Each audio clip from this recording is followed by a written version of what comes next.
suis très blasé par rapport à tout ça. C'est son baptême, lui. J'y vais tous les ans depuis 84, là. Tu vois. Non, j'y suis allé une fois en spectateur, une seule fois. Mais j'ai jamais eu de film là-bas. Et puis là, c'est le grand bain, parce que... Et j'ai regardé tout sur le Canal. festival, Johnny Depp, le Maïwenn, le truc...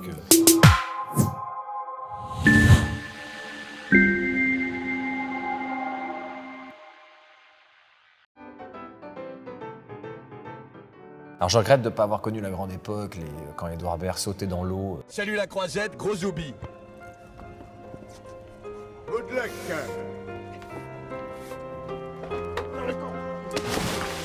Avec le Nulle part ailleurs. Ouais. C'est comme quand à la Comédie Française on dit ah bah avant mais c'était... Ah quoique non, avant c'était un peu le panier de crabe, donc on disait que c'était un peu les Atrides.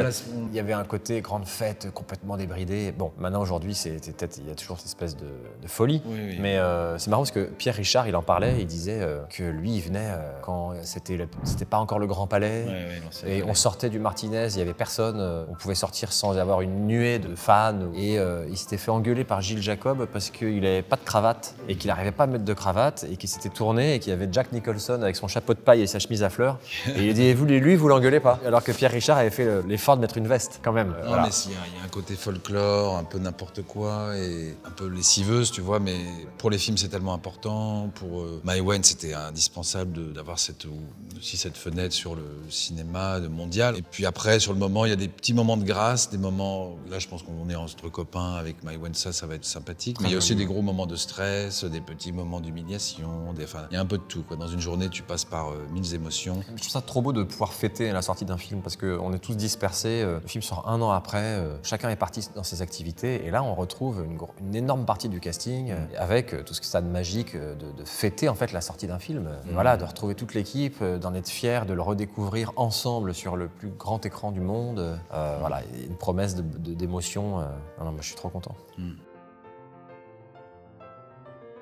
Moi, je la connais depuis très longtemps, Maïwenn, et j'avoue que son premier film m'a vraiment bluffé, pardonnez-moi, qui est très personnel, très intime, très gonflé, très original même dans la forme. Et j'ai trouvé que c'était déjà, il y avait tout d'une très bonne metteur en scène, avec en plus un ton et une façon de diriger les acteurs très originale, qu'elle a gardé, qu'elle a même accentué dans ses films suivants. Et même dans celui-là, même si c'est plus classique, plus dans la forme, et puis de par l'histoire et les décors et le côté historique, elle a quand même gardé au cœur des scènes cette véracité de jeu, de ton, et cette complexité des rapports humains. Moi, j'ai aussi un souvenir très fort de Pardonnez-moi, qui m'avait un peu choqué au Cinoche.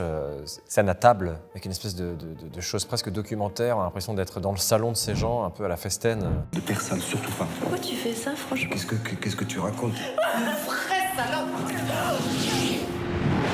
Et ça m'avait vachement troublé, dérangé, et ça m'avait passionné, quoi. De voir ces acteurs dans tous leurs états. Pascal Grégory, sur le canapé, qui regarde sa fille, qui le filme. Il y a ces trucs un peu méta, parce que Maïwenn a une caméra et fait ce documentaire. On assiste au tournage de ce documentaire sur sa propre famille, donc ça sentait vraiment une espèce de vérité. Alors moi, je reconnaissais les acteurs, je savais que c'était pas sa vraie famille. Mais j'ai adoré être un peu mal à l'aise et puis être troublé par ça. Donc tout de suite, ça m'a un peu accroché. Et puis j'ai suivi. Pareil, dans le bal des actrices, sentiment très fort de cette scène avec Jacques Weber et Muriel Robin dans le théâtre du conservatoire qui lui dit « Mais bouge-toi, arrête de te plaindre !» Et je sais pas, je devinais une vérité et que les acteurs se prêtaient à ce jeu.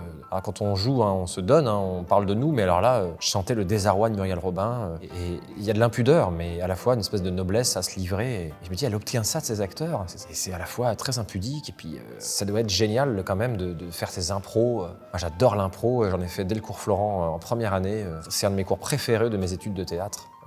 Cette espèce de vertige à se balancer, à inventer du texte comme ça, à tresser avec son partenaire. Voilà, et donc après j'ai suivi, j'ai adoré Police et j'ai vu presque tous ses films après, je crois, ADN. Donc elle faisait partie vraiment des gens avec qui j'avais envie de bosser. Ouais.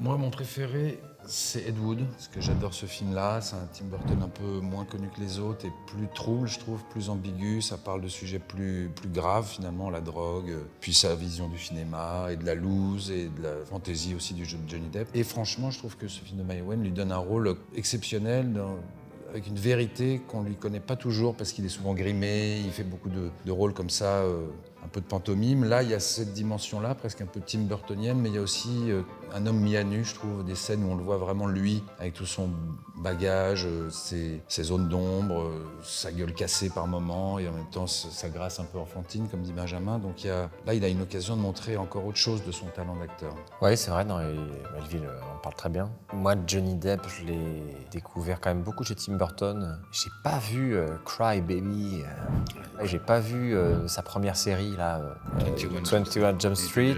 Mais bon, je le vois dans le paysage. Et puis après, je l'ai découvert plus tard. Je me rappelle de Sleepy Hollow, je l'avais adoré. Je suis très expressionniste comme ça, très... Ah bah si, Edouard Romain d'Argent, quand même. Mais j'ai pas vu Ed Wood, tu vois. C'est un mythe, ce mec, c'est un des rares mythes d'aujourd'hui vivant, avec Brad Pitt, lui, peut-être George Clooney, tu vois, mais c'est quand même... Oui, DiCaprio. Mais lui, il a vraiment marqué l'histoire du cinéma, quoi. Ouais.